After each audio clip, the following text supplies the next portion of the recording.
উপায় নেই। চুরি ডাকাতি যে কোনো সময় আপনার ঘরে ঢুকতে পারে, যে কোনো সময় আপনার খোঁজ খবর নিতে, তদন্ত করবে ইত্যাদি। কাদের কে হুকুম দিচ্ছে তার কোনো ঠিকানা নেই। কতগুলি লাঠিসোঁটা হাতে নিয়ে আপনার ঘরে ঢুকে গেল, অস্ত্র হাতে নিয়ে ঢুকে গেল, অমনি সেখানে ডাকাতি করলো, চুরি করলো, চলে আসলো। আপনি কার কাছে বিচার চাইবেন? কার কাছে বিচার চাইবেন? কোনো বিচার চাওয়ার অধিকার নাই, ন্যায় বিচারের কোনো অধিকার নেই। এমন একটা দুর্বিষহ অবস্থা। আজকে সমস্ত জিনিসের দাম বেড়ে গেছে। আমাদের কথা অত্যন্ত স্পষ্ট, যারা নির্বাচিত জনপ্রতিনিধি আইন করে নির্বাচন কমিশন গঠন করে নির্বাচনগুলি হয়েছে, স্থানীয় সরকার নির্বাচন, জেলা পরিষদ, উপজেলা পরিষদ, ইউনিয়ন পরিষদ, সমস্ত নির্বাচিত প্রতিনিধিরা তাদেরকে এক কলমের খোঁচায় তাদেরকে সরিয়ে দেওয়া হয়েছে, বাড়ি পাঠিয়ে দেওয়া হয়েছে। কেন? তারা তো নির্বাচিত হয়ে মানুষের পাশেই দাঁড়াতো। ঘূর্ণিঝড় গেল, বন্যা গেল, কেউ তো যারা এই বন্যায় ক্ষতিগ্রস্ত, ঝড়ে ক্ষতিগ্রস্ত, তাদের পাশে থেকে দাঁড়ায়নি। তাদের নাম করে টাকা তুলেছে, 1000 কোটি টাকা রিলিফ সংগ্রহ করেছে, কিন্তু কয়টা মানুষকে সাহায্য করেছে? আজকে যদি স্থানীয় সরকারের প্রতিনিধিরা থাকতো, এই জনপ্রতিনিধি তো মানুষের পাশে দাঁড়াতো, কিন্তু সেটা দাঁড়াতে পারেনি। কাজে আমাদের কথা খুব স্পষ্ট, এক কলমের কোথায় জনগণের ভোটে নির্বাচিত প্রতিনিধিদের সেই বিদায় দেওয়া, এটা জনগণকে অপমান করা, ভোটারকে অপমান করা। কাজে তাদেরকে আবার স্বস্থানে স্থান করে দিতে হবে। সরকারি কর্মকর্তা কর্মচারী তাদের উপর হয়রানি বন্ধ করতে হবে, গ্রেপ্তার বন্ধ করতে হবে, মামলা থেকে তাদের রেহাই দিতে হবে, চাকরিচ্যুতি করা হলে, বহিষ্কৃত করা হলে তাদের পুনরায় কাজের ব্যবস্থা করতে হবে।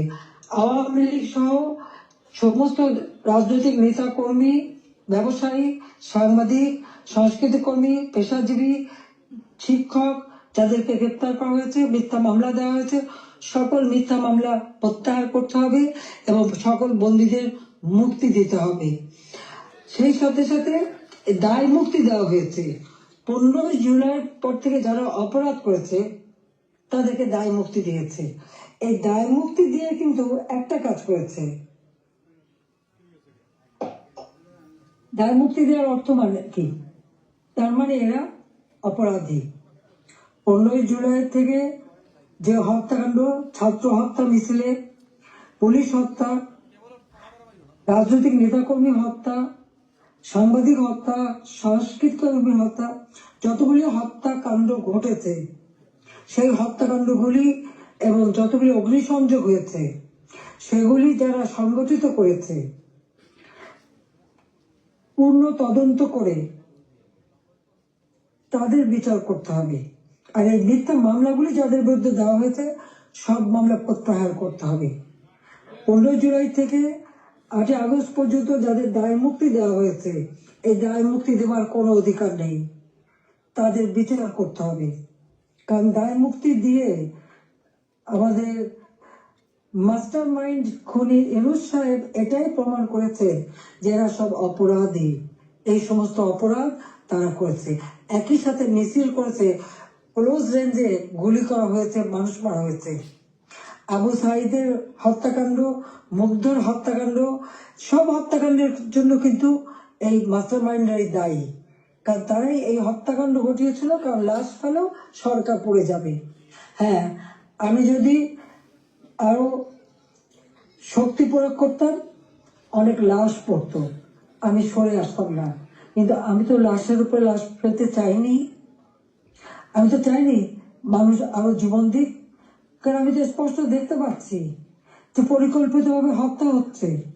পুলিশকে খামাখা দোষারোপ দিচ্ছে। পুলিশকে তো রাবার বুলেট ব্যবহার করেছে এবং যখন পুলিশকে মেরে ঝুলানো হয়েছে তখন তারা তাদের জীবন বাঁচাতে চেষ্টা করেছে। এটা কিন্তু একটা ইউনিভার্সাল সিস্টেম, এটা বিশ্বব্যাপী আছে, তাদেরও আত্মরক্ষার সুযোগ আছে। কিন্তু যারা এইভাবে পিটিয়ে পিটিয়ে হত্যা করলো, যারা আগুন জ্বালিয়ে দিয়ে পুড়িয়ে হত্যা করলো, তাদের বিচার কেন হবে না? যারা ঘরে ঘরে যে লুটপাট করলো, আগুন দিল, এমপি হোস্টেল, সংসদ ভবন, সেগুলি যারা ভাঙচুর করেছে, প্রত্যেকটা এমপির হোস্টেলের রুম তারা লুটপাট করেছে তালা ভেঙে ভেঙে। প্রথমে চুরি করেছে, লুটপাট করেছে ছাত্র নামদারি, তারপরে সেখান থেকে পরে পুলিশে দিয়েছে। প্রত্যেকটা বাড়ি বাড়ি যে হামলা, লুটপাট। আমাদের তো কিছুই নেই। গণভবন লুটপাট, আমি তো গণভবন ছেড়ে দিয়ে আসছি। আমরা দেখলাম ইউনূস সাহেব নিজেই তার সমন্বয়কদের নিয়ে চলে গেছেন গণভবনে, কাজে লুটপাটের কিছু ভাগ বটরা নেওয়ার জন্য। সেখানে উনিও সেই লুটপাট করেছেন। কাজে লুটেরা এখন দেশ লুট করছে। শেয়ার মার্কেটে লক্ষ কোটি টাকা পাচার হয়ে গেল। কোথায় গেল ওই টাকা? ব্যাংকগুলি এক এক করে সব বসে যাচ্ছে। কেন? অর্থনীতিকে এভাবে কেন ধ্বংস করলো? যেখানে মাথা পিছু আয় আমরা বাড়িয়েছিলাম, আমরা আজকে আন্তর্জাতিকভাবে স্বীকৃত যে বাংলাদেশ উন্নত হচ্ছে, 35তম অর্থনীতির দেশ। আমাদের লক্ষ্য ছিল, আমরা প্রকৃতপক্ষে এটা 25তম আমরা করে ফেলেছিলাম। আমরা আরো উন্নত করতাম। 26 সালের মধ্যে বাংলাদেশ আরো এগিয়ে যেত। 41 সালের মধ্যে বাংলাদেশকে আমরা একটা আধুনিক স্মার্ট বাংলাদেশ গড়ে তুলব, সেই লক্ষ্য নিয়ে আমরা কাজ করছিলাম। কেন বাংলাদেশের অগ্রযাত্রা ব্যাহত করা হলো, সেই জবাব এই খুনি ইউনূস, ফ্যাসিবাদ, স্বৈরাচার, তাকে দিতে হবে। সেই জবাব তাকে দিতে হবে, তার ওই মাস্টার মাইন্ড এবং তার সমন্বয়কদের দিতে হবে, তার উপদেষ্টাদের দিতে হবে। বলে হাসিনার বিচার করবে। কি বিচার করবে? আমি তো কি অন্যায় করেছি? গরিবের পেটে ভাত দিয়েছি, এটা অন্যায়? দারিদ্র মুক্ত করেছি, এটা অন্যায়? জনগণকে কথা বলার সুযোগ দিয়েছি, ভোটের অধিকার ফিরিয়ে দিয়েছি, হত্যাকুশ ষড়যন্ত্র রাজনীতি বন্ধ করেছি, এইগুলি আমার অন্যায়? আমার হাত দিয়ে তো কোনো খুন হয়নি।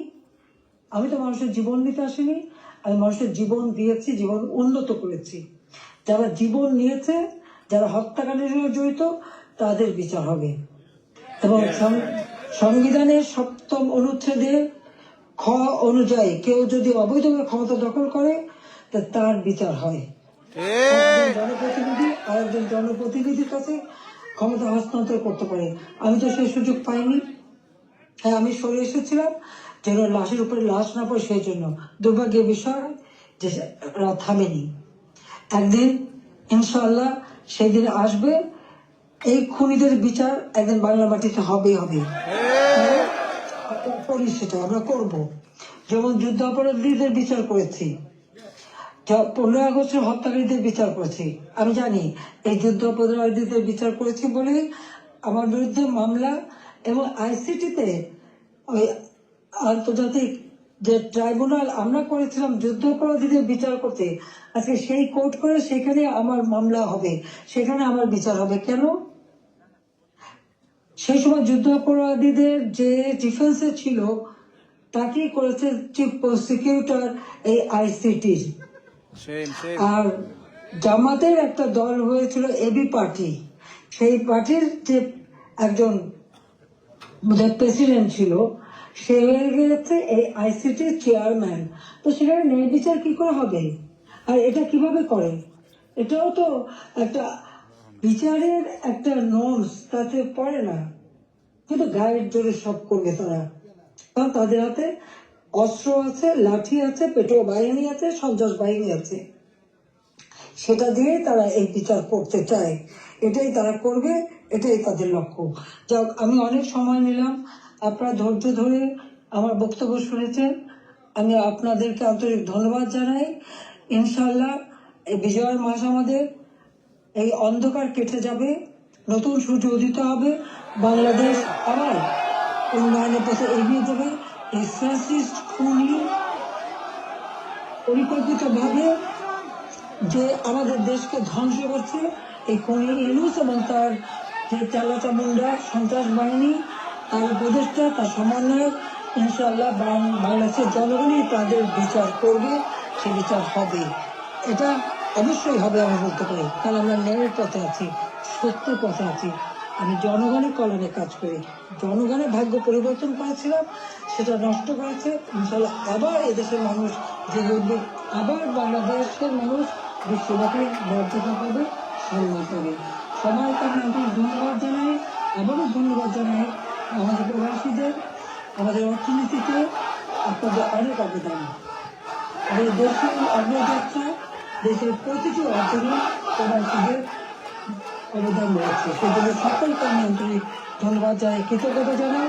সকলে ঐক্যবদ্ধ হন, এই ফ্যাসিস্ট স্বৈরাচার ইউনূস সরকারের হাত থেকে দেশ যেন মুক্ত হয়, দেশের মানুষ যেন আবার তাদের সুষ্ঠু জীবন ফিরে পায়, সেই কামনা করে জাতির পিতার স্বপ্নে সোনার বাংলা ইনশাল্লাহ আমরা গড়ে তুলব, সেই প্রত্যয় ব্যক্ত করে আমার বক্তব্য শেষ করছি। খোদা হাফেজ। জয় বাংলা, জয় বঙ্গবন্ধু, বাংলাদেশ চিরজীবী হোক।